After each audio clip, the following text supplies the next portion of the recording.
पूरी दुनिया में जो मैच दिखाया जाता है वो हजारों करोड़ का खेल है। क्या उस रकम को कोई गंवाने के लिए तैयार है? एक वक्त प्रधानमंत्री बिल्कुल बर्दाश्त नहीं कर पा रहे थे कि पाकिस्तान के साथ कैसे खेल सकते हैं अगर वो आतंकवाद भारत में करता है। आप क्या चाहते हैं कि आप अटैक करें और भारतवर्ष जो है वो बस जी देखता रहे कि चलो जी अटैक हो गया? भारत किससे लड़ रहा है आप बताइए? किसी से नहीं लड़ते भाई। हमने ये लोग जो हैं ये कह रहे हैं कि जनाब हमें we have to watch this match, but there is a large section जो ये कह रहा है कि नहीं, ये मैच हमने नहीं देखने, क्योंकि ये मैच देखने से सपोर्ट नहीं करना चाहते पाकिस्तान को।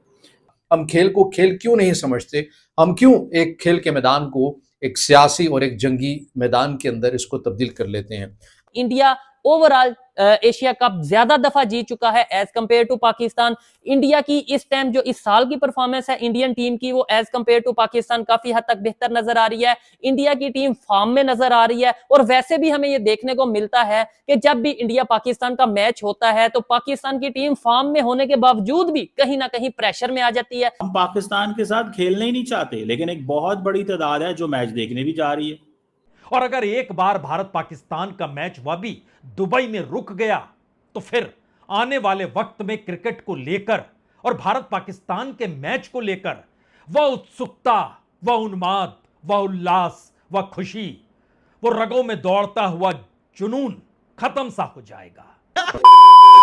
हुआ ये है कि प्राइम मिनिस्टर मोदी और उनकी जो पार्टी है उन्होंने इतना ज्यादा बात की कि मैच नहीं होगा, हम पाकिस्तान के साथ नहीं जाएंगे, इतना ज्यादा पाकिस्तान के बारे में जो नैरेटिव दिया और इतनी ज्यादा बात की, लोगों को मोबिलाइज का चार्ज कर दिया। जब लोग चार्ज हो गए तो अब कह रहे हैं क्रिकेट मैच खेलना है। लोग कह रहे हैं आप क्रिकेट मैच मत खेलें, हमें तो पाकिस्तान को नुकसान पहुंचाना है। वो कहते हैं नहीं, ये मल्टीलैटरल है। सो टिकट्स लोग नहीं बाय कर रहे और ऐसी बहुत सारी टिकट्स हैं जो रह गई हैं, बहुत सारे लोग जा रहे हैं। ये जो एशियन क्रिकेट काउंसिल है और जिसे वो कहते हैं ना, और जो एमिरेट्स क्रिकेट बोर्ड है, they are aware of these tickets and hotels and all that. और सितंबर जो है this is one of again ये हॉटेस्ट मंथ में आता है इन द मिडल ईस्ट। वहाँ पे भी टेम्परेचर 40 के करीब होगा, 38-35 इतना होगा। हमारे इंडिया पाकिस्तान में तो मानसून की वजह से temperature is much more better, लेकिन आई थिंक 36 टेम्परेचर है विच इज क्वाइट तगड़ा टेम्परेचर है। 35 टेम्परेचर कम नहीं होता, ठीक है जी। लेकिन इंडिया पाकिस्तान से लोग गए हों तो 35 टेम्परेचर कोई इतना ज़्यादा नज़र नहीं आता, लेकिन फिर भी गर्मी एंड ऑल दिस। अब अगर आपको अच्छा मज़े की बात क्या है कि मेजॉरिटी लोग जो टिकट्स खरीदेंगे वो कौन होंगे? वो इंडियंस होंगे। पाकिस्तानी तो टिकट्स खरीदते ही नहीं है। पहली बात, एक्सपेंसिव होंगे शायद। दूसरी बात, वो एक थोड़ी सी आजकल बनी हुई है कि गवर्नमेंट के खिलाफ एक महाज खुला रहता है। कुछ सेक्शन ऑफ पाकिस्तानी कम्युनिटी है जो ये कहती है कि नहीं, हमें नहीं करना। तीसरा, पाकिस्तान की टीम अच्छा परफॉर्म नहीं करती। पाकिस्तान की टीम अच्छा परफॉर्म नहीं करती, तो ये चीज़ें भी मौजूद हैं। सो मुझे ऐसे लगता है कि ये that is something very very important. ये इंपॉर्टेंट चीज़ है। अब ये सुनिएगा मैडम को, मैडम भी ये क्या कह रही है। पाकिस्तान का एशिया कप में मैच होने जा रहा है। मैं इसको इंडिया वर्सेस पाकिस्तान नहीं कहूँगी, मैं ये BCCI cricket team versus Pakistan का मैच कहूँगी, क्योंकि जो देशवासी हैं, जो इंडिया और देश को आगे रखते हैं, उन्होंने सबने लाखों विनती की बीसीसीआई से भी, केंद्र सरकार से भी, कि ये मैच नहीं होना चाहिए। फिर भी उन हमारी सारी अपील्स को उन परिवारजन उसमें पहलगाम के टेरर अटैक में मारे गए हैं, उन्होंने अपील की, उन सबको दरकिनार कर कर ये मैच हो रहा है। किस कारणवश हो रहा है, क्यों हरी झंडी दिखाई गई, ये दलील लगाई जा रही है। बायलैटरल मैचेस तो हम खेलते नहीं पाकिस्तान के साथ, मल्टीलैटरल हम मना नहीं कर सकते हैं।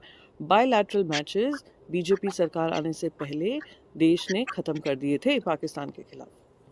फिर ऑपरेशन सिंदूर के बाद ये कहा गया कि there is a paradigm shift in India's national security interest, और हम मुंह तोड़ जवाब देंगे, no trade with terror, no talk with terror, no water with terror, और अगर बात होगी तो सिर्फ पीओके पे होगी। तो फिर हमें देशवासियों को ये नहीं बताया था कि क्रिकेट मैचेस चलते रहेंगे। तो मैं यही कहूँगी, देशवासी नहीं चाहते हैं क्रिकेट मैच हो, फिर भी ये क्रिकेट मैच हो रहा है, तो ये जो टीम उतरेगी वो टीम इंडिया नहीं होगी, वो टीम बीसीसीआई। जो इंडियंस क्रिकेटर अभी पाकिस्तान के साथ मैच खेलेंगे, क्या वो गद्दार डिक्लेयर हो जाएंगे? जो इंडिया की बीसीसीआई ने फैसला किया, तो क्या बीसीसीआई इंडिया से गद्दारी कर रही है? अगर इंडिया के सुप्रीम कोर्ट में या आई थिंक किसी अदालत में ये एक केस गया कि पाकिस्तान के साथ मैच नहीं होना चाहिए, लेकिन उस अदालत ने ये फैसला किया कि मैच जरूर होगा और मैच हम करवाएंगे, हमें मैच करना चाहिए, तो क्या वो अदालत का फैसला गलत था? मेरा बात करने का मकसद ये है कि देखें, हम जज्बात में आके बहुत सी स्टेटमेंट दे देते हैं। हम ये कहते हैं कि हमें कोई तल्लुक नहीं चाहिए, हमें कोई रिलेशंस नहीं चाहिए, दोस्ती और दुश्मनी एक जगह पे इकट्ठी नहीं हो सकती, पता नहीं कैसी कैसी, मतलब खून और पानी एक जगह पे इकट्ठा नहीं बह सकता, दहशतगर्दी और क्रिकेट एक जगह पे इकट्ठी नहीं हो सकती। लेकिन हम ये नहीं देखते कि दुनिया के साथ चलना कितना जरूरी है। हम ये नहीं देखते कि अगर हम इन इवेंट्स में पार्टिसिपेट नहीं करेंगे तो दुश्मनियां मजीद बढ़ेंगी, नफरतें मजीद बढ़ेंगी, फासले मजीद बढ़ेंगे। हमें सिर्फ वक्ती तौर पर, और खास तौर पे इसमें मीडिया का बड़ा रोल है, वही मीडिया जो आज से, इस मैच से पहले तक ये राप लाप रहा था, चाहे वो पाकिस्तान का हो या इंडिया का हो, कि भाई हम तो मैच खेलेंगे ही नहीं, हम तो इस दुश्मन कंट्री के साथ मैच खेलेंगे ही नहीं। अब क्या हम इसको उस मीडिया की या उन लोगों की हार समझें जो ये चाहते थे कि हम इस कंट्री के साथ मैच नहीं खेलेंगे? हम उस कंट्री की, हमें पाकिस्तान से कोई लड़ाई नहीं लड़नी, हम तो पाकिस्तान का भला चाहते हैं।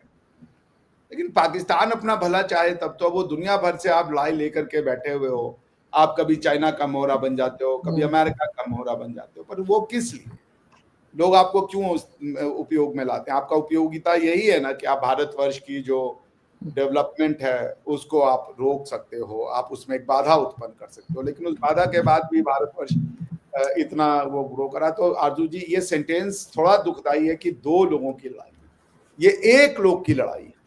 ऑपरेशन सिंदूर में इतना कुछ होने के बाद भारत में पैल्पेबल एंगर था, पैल्पेबल एंगर कि आप जो करना है कीजिए इस बार पाकिस्तान का। उसके बाद भी भारत सरकार ने क्या किया? उन्होंने सिर्फ आतंकवादी अड्डों पे हमला किया, एक आपके मिलिट्री इंस्टॉलेशन पे हमला नहीं किया गया।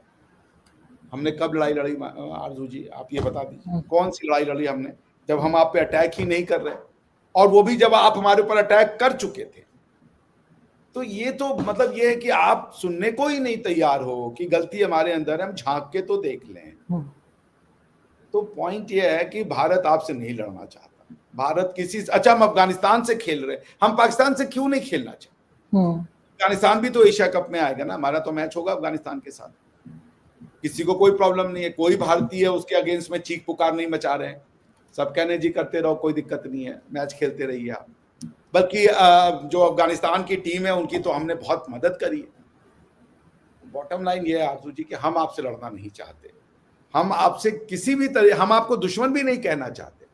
अगर हम मित्र नहीं है तो शत्रु क्यों बन के रहें, ये मुझे समझ में नहीं आता है। लेकिन आपके हम हर बात में है कि हमने दुश्मनों को मजा चखा दिया, हम दुश्मन बन गए। आप भारत के कब से दुश्मनी हुई है? जिन्ना जिसके माँ बाप जो थे वो हिंदू थे, वो हिंदू आपका दुश्मन बन गया। कायद के माँ बाप हिंदू थे, अरे बाकियों का छोड़ दें, जो आपके कायदे आजम हैं, जो बेस्ट ह्यूमन रोल मॉडल है, उनके माँ बाप हिंदू थे भाई। तो आप कम से कम उनसे ही सीख ले लेते कि उनके माँ बाप की जो लिगेसी थी वो दुश्मन है आपका, उनके चाचा उनके नाना आपके दुश्मन है। वो तो हिंदू, वो तो मुसलमान नहीं बने, आज भी वो हिंदू बन के रह रहे हैं। खट्टर जो सरनेम था जिन्ना साहब का, वो बहुत कॉमन सा सरनेम है।